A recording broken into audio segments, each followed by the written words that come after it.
जो नुमाइश में दुकानात को जलने का जो वाकया पेश आया, ये बड़ा वाकई बदबख्ताना वाकया है और इसकी वजूहात हमको देखना चाहिए ताकि ये आइंदा फिर से पेश ना आ सके। सबसे पहले तो जो all India industrial exhibition society की तरफ से ये नुमाइश चलाई जाती है, इसके जो कारकर्दगी है इसके ऊपर हमको गौर करना चाहिए कि आया ये जो आग लगने की वजूहात क्या है। सबसे पहले तो यह है कि उस मुकाम पर जो है सिर्फ 1500 दुकानात का परमिशन है, यानी 1500 दुकानात डाल सकते थे। पैसे की हिरस में एग्जीबिशन सोसाइटी वालों ने 2400 दुकानात का परमिशन दिया, पहली चीज। दूसरी चीज जो है कि फायर डिपार्टमेंट को एग्जीबिशन सोसाइटी जो है कई करोड़ ऑफ रुपीस पैसे बाकी है, जिसकी वजह से वो लोग जो है फायर डिपार्टमेंट वाले सिर्फ एक फायर टेंडर रखे, एक ही फायर टेंडर रखे। आप बतलाइए कि इतनी बड़ी, यानी एक टाइम पे 50,000 लोग वहां पर जमा हो रहे, छोटे मोटे अगर पब्लिक मीटिंग्स होते, कोई जलसे होते, पॉलिटिकल पार्टीज के 2-2, 3-3 फायर इंजन रखते, लेकिन 50,000 लोग जहां पर जमा हो रहे, 2400 दुकान जहां पर है, वहां पर एक फायर इंजन है।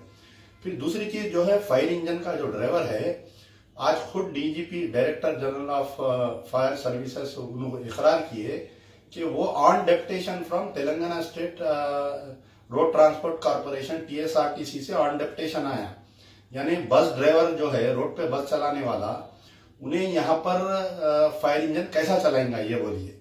फिर तीसरी चीज ये है कि फायर जो स्टेशन बनाया जाता है वो सेंटर ऑफ प्लेस में बनाया जाता है। तो आज 75 साल, यानी आज 70 साल से फायर का जो स्टेशन था उसको 2 साल पहले या 1 साल पहले हटा के कोने में, जो गांधी भवन की आखिरी गेट है, जो गुड्स आते, जहां से लारियां वगैरह जो अंदर आते हैं, वहां पर एक कोने में फायर टेंडर को वहां पर डाल दिया गया। जो ऑफिसर्स फायर डिपार्टमेंट के कुछ ऑफिसर सफोकेटिंग की वजह से उनको केयर हॉस्पिटल लेके गया था, ये पता चला कि वो शराब की हालत में थे, शराब के नशे में थे। आज कहां से शुरू हुई ये बोलिए आप मुझे पहले, कि सबसे पहले महेश कोऑपरेटिव बैंक में वहां पर शॉर्ट सर्किट होके लगा, बाद में आंध्रा बैंक बाजू एक मलकी में आया। छोटी सर की आंच है। पहला जो वीडियो मेरे पास है, मैं आपको दूंगा वो वीडियो, पहला वीडियो मेरे पास है। तो पहला वीडियो में, और फायर स्टेशन, यानी अगर 15 मिनट के अंदर भी, अगर 20 मिनट के अंदर भी अगर गाड़ी वहां पर आ जाती तो वहां जब बुझ जाती थी, इतना बड़ा नुकसान नहीं होता। 200 दुकानों का, 250 दुकानों का नुकसान नहीं होता। अब इतना बड़ा नुकसान हो गया, और खुद वहां पर जो झूलों के इंचार्ज है, उनका खुद बयान आया कि हम जो है 15 मिनट 20 मिनट तक फायर का जो वाल खोलने के लिए, फायर टेंडर का वाल खोलने पे हमारे को लगे, और पानी नहीं था वहां पर। इतना बड़ा एग्जीबिशन चल रहा, पानी का इंतजाम नहीं, बोले तो बोलिए आप।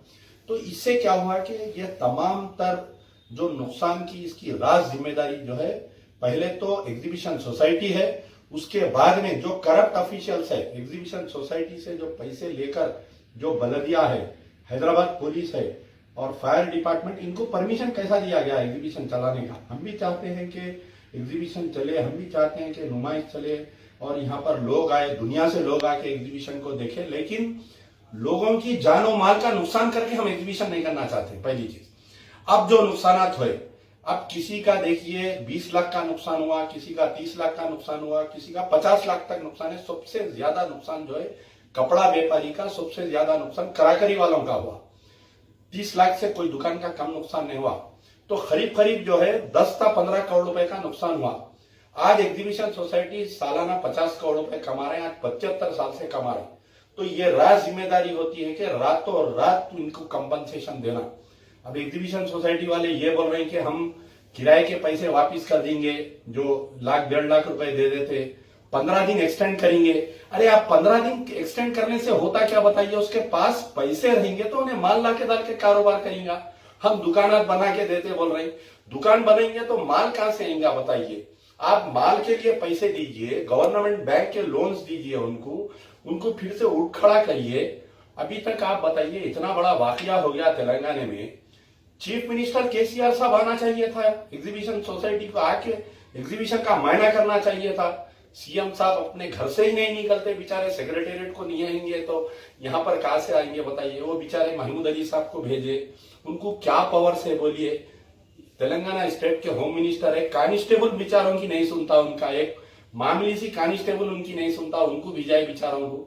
तो ये जितने भी दुकाना जले, हमारा मुतालिबा है मजलिस बचाओ तहरीक की तरफ से कि तमाम दुकानदारों का जो भी नुकसान हुआ उसका एग्जीबिशन सोसाइटी पूरा भरपाई करना चाहिए। दूसरी चीज यह है कि इनको आइंदा ये साल 15 दिन का किराया नहीं लेना और आइंदा 5 साल तक इनको रिहेबिलिटेट करना, कंपनसेट करना। 5 साल तक ये 200 दुकानदारों को किराया नहीं लेना चाहिए इनके दुकान डालने के लिए। तीसरी चीज जो है, आइंदा ऐसा हालात नहीं पेश आना बोल के कम से कम एग्जीबिशन के दायरे में अंदर 10 फायर स्टेशन फॉर्म करना चाहिए। हर फायर स्टेशन पे एक गाड़ी वहां पर ठहरना चाहिए, क्योंकि मिनिमम 50,000 लोग शुरुआत में रहते हैं, आखिरी दिनों में तो 60-70,000 80,000 लोग आते हैं वहां पर देखने के लिए।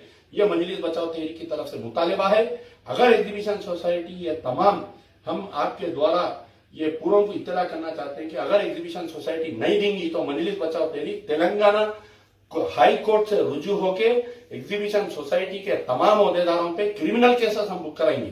हमारा मुतालिबा है चीफ मिनिस्टर केसीआर साहब से कि इसके ऊपर सीआईडी इंक्वायरी करे, क्योंकि लोकल पुलिस पूरी मिली हुई है, बल्दिया मिली हुई है, फायर डिपार्टमेंट एग्जीबिशन सोसाइटी से मिला हुआ, हाई लेवल इंक्वायरी होनी चाहिए। आइदर हाई कोर्ट के जज से इसकी इंक्वायरी होना चाहिए, सिटिंग हाई कोर्ट के जज से, यानी तो सीआईडी से इसकी इंक्वायरी होना, और तमाम एग्जीबिशन सोसाइटी के जिम्मेदारों के ऊपर क्रिमिनल केसेस डालते हुए इनकी गिरफ्तारी अमल में लाना चाहिए। दूसरी चीज जो है, एग्जीबिशन सोसाइटी में गवर्नमेंट का कोई आदमी नहीं है, गवर्नमेंट का कोई नुमाइंदा नहीं। ऑनररी प्रेसिडेंट कोई एक मिनिस्टर को लाते, ईटला राजेंद्र को, पहले कांग्रेस के जाना रेड्डी थे, उससे पहले तेलुगु देशम के माधव रेड्डी थे, अब महमूद अली साहब को लेके आए। ऑनररी प्रेसिडेंट को कोई चेक पावर नहीं रहता, कोई साइनिंग पावर नहीं रहता। इतना बड़ा एग्जीबिशन चल रहा, उसके अंदर गवर्नमेंट के डिपार्टमेंट से कोई आईएएस आईपीएस ऑफिसर के 3 आदमी मेंबर है ना कमेटी के, कि क्या चल रहा है उसके अंदर देखने के लिए, इसके फंड्स कहां पर जा रहे हैं उसको देखने के लिए हमारा यह मुतालिबा है। एक तो सीएम साहब इसकी इंक्वायरी करना चाहिए, और बड़ा अफसोसनाक वाकया है कि सीएम साहब आज की तारीख तक आके नहीं देखे, यहां पर आना चाहिए था उनको। क्या ये एग्जीबिशन में क्या तेलंगाना के लोगों का नुकसान नहीं हुआ? आप प्राइम मिनिस्टर बनता हूं उनके वादा कर रहे हैं, आप प्राइम मिनिस्टर बनो, मेरे को फेडरल फ्रंट बोल रहे हैं आप क्या हिंदुस्तान के मुख्तलिफ स्टेट के मध्य प्रदेश, महाराष्ट्र, कर्नाटक, उड़ीसा, कश्मीर, आपके कहीं बिहार, उत्तर प्रदेश के लोग यहाँ पर लाके यहाँ पर एग्जीबिशन में दुकान लगाए, आप क्या मैसेज देना चाह रहे हैं पूरे हिंदुस्तान के लोगों को? बोलिए क्यों नहीं है सीएम साहब अभी तक, बताइए आप। तो मजलिस बचाओ तहरीक का मुतालिबा है कि तमाम जितने भी लोगों का नुकसान हुआ पूरे पैसे उनको वापस करना चाहिए। सीएम साहब हाई लेवल इंक्वायरी देना चाहिए, नहीं तो मजलिस बचाओ तहरीक हाई कोर्ट अप्रोच होके एग्जीबिशन सोसाइटी के खिलाफ में, हुकूमत के खिलाफ में एक्शन लेंगे।